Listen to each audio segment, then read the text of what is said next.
Welcome back. Worries over the coronavirus have caused a stock market sell-off, with the Dow Industrials and the S&P 500 down about 12% just in the last 5 trading sessions. About $2 trillion in lost market value. Former White House Chief Strategist Steve Bannon called that weeks ago on this program. He said he expected to see a slower economy and a market disruption. He joins me right now. Steve Bannon is the host of the wildly successful War Room Pandemic. You had that pandemic series on before anybody was talking about this. 6, 7, 8 weeks ago. You saw this coming. You talked about this on this program. First, your reaction to what you heard from Vice President Mike Pence and Senator Marco Rubio about China. I think you had some breaking news here about China, particularly from Vice President Pence. Number one, the CDC actually has gone. Looks like hopefully they went to Wuhan. They've gone to China as part of it looks like the WHO team. They looked at some raw data. In addition, and I think this is very powerful because I kind of fall more into the super hawk category with Senator Rubio. The president is continuing to push President Xi for more data and more transparency, and that needs to be done here. Remember, one of the most powerful things President Trump has done, in addition to the bold action early on, is to say nothing is inevitable. He's kind of reached back to FDR and says what we have to fear is fear itself. Okay? And we need to get all the information out there and take bold action. Remember, he shut down travel, from China back in late January, and Joe Biden said this is nativist, this is xenophobe, just a typical kind of identity politics attack when President Trump bought us time and also stopped potentially the inflow of other people that were infected. Yeah. That's why we're in the shape we're in today, that we can actually get our hands around this and start to get the local authorities up to speed with this task force he's got that Mike Pence, who's a steady pair of hands, is on top of. So I think this is all about bold action. Remember, Nancy Pelosi attacked him. Trump doesn't know anything. And President Trump comes back and says, hey, we got to stop the partisan nonsense. We have to rise above this. This is a national challenge. This is why the United States is the indispensable nation. We have the economy, we have the expertise, and we have the will. And President Trump, I think, is showing that. And I think in Pence's interview, you saw the nuggets down there that people like Rubio and ourselves would naturally say, hey, everything the CCP says is a lie. They spin everything. There's a story out today. They suppressed this. They probably lost 2 months.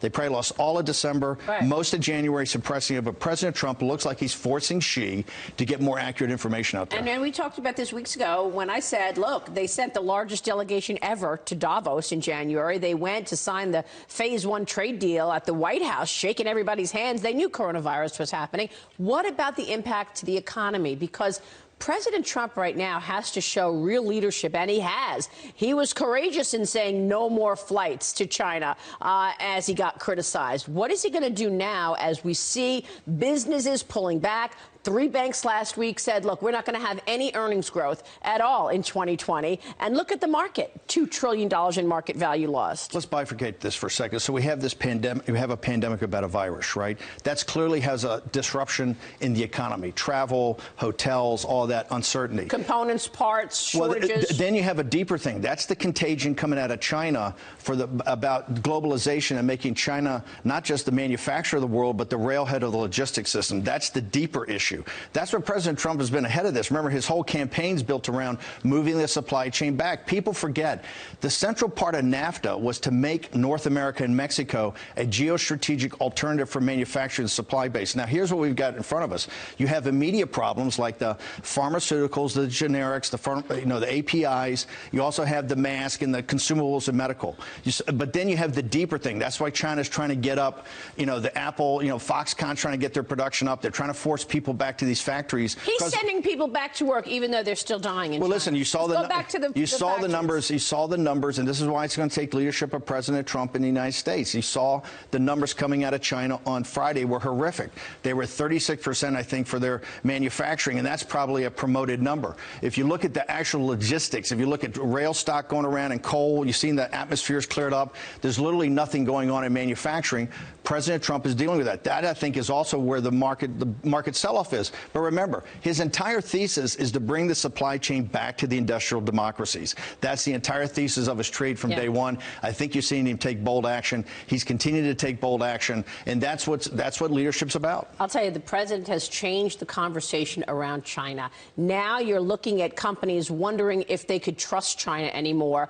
What does this mean for China and their plans for 2030 and their plans plans to take over the U.S. in terms of being #1. We know right now that while ships were supposed to be coming to America to distribute gloves and masks, the Chinese government told those ships, turn around, we need them. We're not going to keep these contracts that we had with American companies. This is the central part of Trump's economic thesis. The China price comes at a huge cost.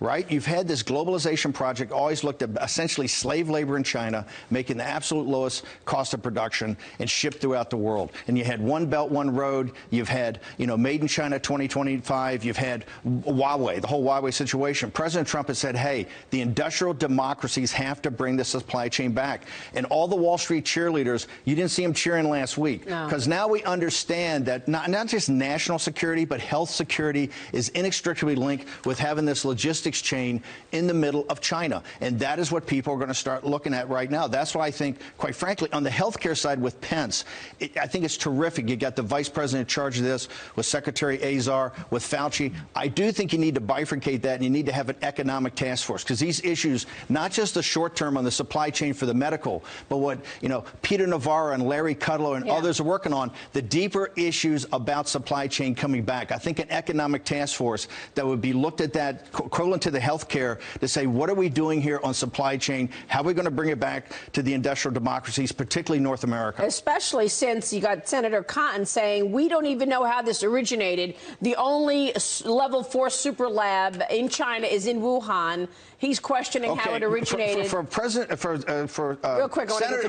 Senator Cotton saying that, you're now conspiracy theorists. The mainstream media and the far left saying, oh, he's a conspiracy theorist. All he's saying, and this gets back to what Pence said, it's incumbent upon the Chinese Communist Party and President Xi to come out and give all information. It's incumbent upon, and this is what Cotton's saying, it's incumbent upon them to let the CDC down to Wuhan, to let them go to this P4 lab, to get all the information out. I think you're seeing in the subtext of what Pence was saying, the conversations Trump's having with Xi is to force more transparency. All right, so this is changing geopolitics. Let me get your take on the 2020 field. You saw what happened in South Carolina. You got Super Tuesday in 2 days away. What's your assessment? I think it's Bernie versus the anti-Bernie movement. Last night you saw Biden obviously had a big night. I think one of the most important things is the African-American vote, which is obviously so critical to the Democratic Party, is not buying what Bernie's selling. They're not buying the socialism. They're not buying the radicalism. They're not buying the revolution. These are very practical, pragmatic people. And I think you're going to see on Super Tuesday how that plays out. Look,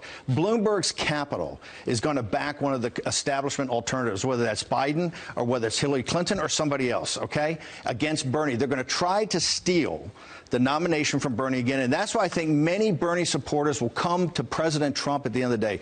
There's nobody on that stage. There's nobody in the ballot in South Carolina. There's nobody in the ballot on Super Tuesday that is going to defeat Donald Trump. You still think Hillary Clinton might make an appearance in this election? I think that the Democratic Party is going to look for any alternative to Bernie. If Biden can't do it with Bloomberg's capital, obviously Bloomberg doesn't have the charisma or the presence, I think, to be commander-in-chief. And President right now, if they can't get Biden to do it, they will look otherwhere. And Hillary is already out there pushing herself. And what about Michelle Obama, who you've mentioned before as well? I think if they go to the convention and they're desperate and Bernie is way behind, 7, 8 points behind Donald Trump, the Obamas and the Clintons will look for any alternative to try to defeat President Trump. Remember, their #1 objective is defeat President Trump. That's why they've had so many snarky, they accused suppression of information. Dr. Fauci stood up there on national TV and said, I haven't been suppressed. What we're trying to do is get accurate information out, and that's what you need right now. The Democrats will do anything to destroy Donald Trump, and that's why I think that they will come around any candidate they think can do it. So this thing is still wide open. But here's the point. This is Trump's Churchill moment. He's got to bring the country together, which he's doing. He's got to confront not just the virus, but the economic contagion that's coming out of China that Rubio talked about. He does that. You don't need to worry about 2020. All right, we will leave it there. Steve Bannon, so great to have you. Thanks so much. Thanks, Maria.